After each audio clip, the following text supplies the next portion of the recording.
పాపాల భైరవుడు farm house లో దాక్కున్నాడు, అల్లుడిని పంపి అబద్ధాలు చెప్పిస్తున్నాడు. కేసీఆర్ పై సీఎం రేవంత్ రెడ్డి ఫైర్. ఆయన సభకు రాకపోవడం ప్రజలను అవమానించడమే, తప్పు చేసిండు కాబట్టే ముఖం చాటేస్తున్నాడు. సభకు వచ్చి కృష్ణా జలాలపై వైఖరేంటో చెప్పాలి, ఇకనైనా దొంగలకు సద్దిమూట పూసే బుద్ధి మార్చుకోవాలని హితూ పలికిండు ముఖ్యమంత్రి రేవంత్ రెడ్డి గారు. అల్లుడిని పాపాల భైరవుడు ఫామ్ హౌస్ లో దాక్కున్నాడు. పాపాల భైరవుడు కాదు, మొత్తం ఈ రాక్షసులు ఎవరైతే ఉన్నారో వీళ్ళందరికీ అధ్యక్షుడు అసంచోడు కేసీఆర్. మొత్తం రాక్షస సమూహానికి అధ్యక్షుడు ఈయన. ఫామ్ హౌస్ లో దాక్కొని అల్లుడిని పంపిస్తా ఉన్నాడు అసెంబ్లీ కాడికి. నువ్వు అయితే అందంగా చెప్పొస్తావు, నా సాలు పడ్డది నీకు, మేనమామ సాలు పడ్డది, నువ్వు పోయి ఆడ అందంగా అబద్ధాలు చెప్పిరాపో అంటే ఆయన నవ్వుకుంటా మూచెంత ఒక దగ్గరికి తెచ్చి మీ సాలు కింది పెదాలు కొత్తుకుంటా.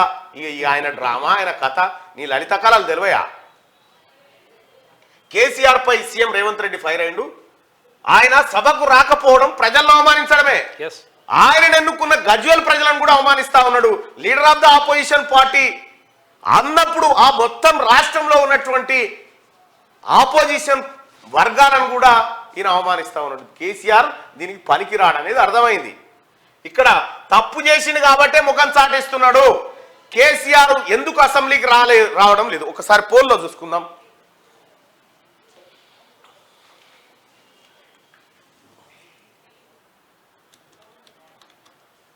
చలో, కేసీఆర్ ఎందుకు అసెంబ్లీకి రావడం లేదు? కేసీఆర్ అసెంబ్లీకి ఎందుకు రావడం లేదు? తప్పు చేసిండు కాబట్టి రావడం లేదు అనుకునే వాళ్ళు పైన, పానం శాతనైతే లేదు కాబట్టి వస్తలేదు అనుకుంటే వాళ్ళు కింద.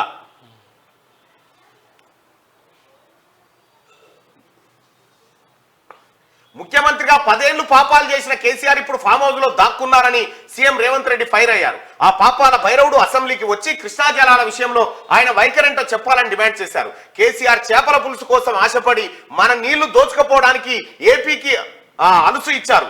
చేయకూడని తప్పులన్నీ చేసి సభకు రాకుండా ఫామ్ హౌస్ లో దాక్కున్నాడు. సభకు అల్లుడిని పంపించి పచ్చి అబద్ధాలు ఆడిస్తున్నారు అని మండిపడ్డారు. ఇప్పటికైనా దొంగలకు సద్దిమూట మోసే బుద్ధి మార్చుకొని తెలంగాణ బుద్ధి తెచ్చుకోవాలని హితూ పలికారు. సోమవారం అసెంబ్లీలో కృష్ణా ప్రాజెక్టులపై చర్చ సందర్భంగా బీఆర్ఎస్ ఎమ్మెల్యే హరీష్ రావు మాట్లాడుతూ కేఆర్ఎంబీకి ప్రాజెక్టులను అప్పగించేందుకు ప్రభుత్వం సిద్ధమైందని పదే ఆరోపణలు చేశారు.